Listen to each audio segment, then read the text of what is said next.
wide, insert a wedge in it, and the technician with his special tools will look for the reproductive organ, the gonad sac of the host oyster. So he makes an incision, implants one of these beads and a bit of tissue from a donor oyster, whatever color they want, put it in, and then straight after implanting, they put them in onion bags. See, the reason why they put them in onion bags is because the first thing an oyster does, if anything irritates it, will try and spit it out. Okay? So if it spits out the bead doesn't get lost in the water, it gets trapped in the onion bag. So after 30 days, they'll have to go back and check, so it's very labor intensive.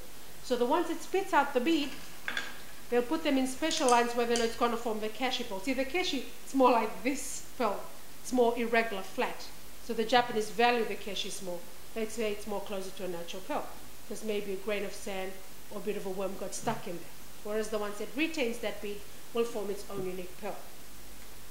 Okay, then under dedicated farm management, cleaning is very important. See, because they hung on one of these lines called a chaplet. This is where they spend the rest of their lives in. So it's stationary. There's a lot of growth, see little barnacles stuck on them. Cleaning very important. See, if they don't clean them, it'll add weight to the lines. The lines can drop, get in the way where they feed, smother them, they'll die. And also the condition of the bay, the growth is very fast. See, and like I said, we also have a marine scientist who keeps checking the water quality to check if there's any pollution in the bay, making sure pH level and all that is constant. And the boys also make sure that all their farming practices are green and beneficial to the environment. And this has all been documented in our Code of Practices Environmental Handbook that was done up in 2005. 12 to 18 months later, it's harvest time, lots of excitement because you don't know what pearl's coming out, the shape, the color, and all that. This is when the Japanese guys come back to perform another surgery where they extract the pearl out, making sure they don't kill or stress the oyster in any way. So once the pearl is taken out, they closely look at the pearl and see if it's of a good enough value, and they also evaluate the pocket and see if it's healthy enough. They re-implant that same oyster, but with a bigger bead. Okay, so it keeps on getting bigger and bigger. And one oyster here we've seen 4 or 5 times. That's why we're able to come up with pearls of like 16, 17, 18. The biggest one is a 20.5. So that's like a ½ inch across. After the pearls are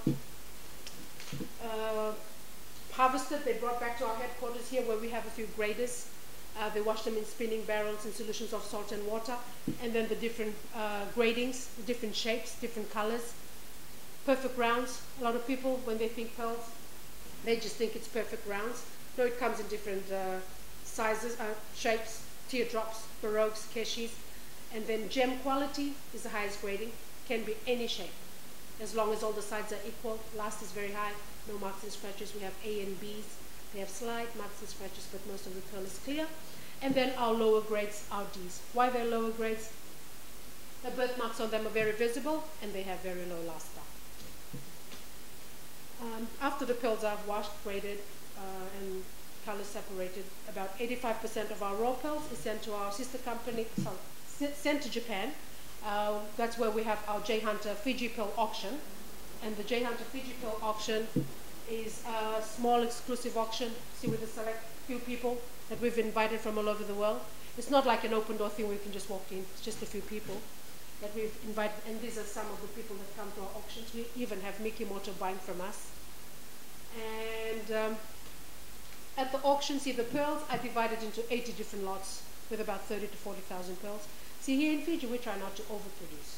You see, in the island countries, they've overproduced. They've been around the last 40 years. The value drops. There's a lot in the market, and you can easily get your hands on a black pearl. But for us here, right now, we're just a young company. We're just worried about quality, not quantity. Okay?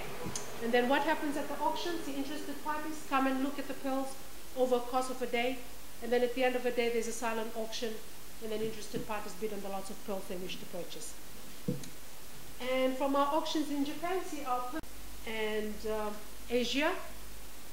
And then the other 15% of our raw pearls is sent to our sister company back in the States.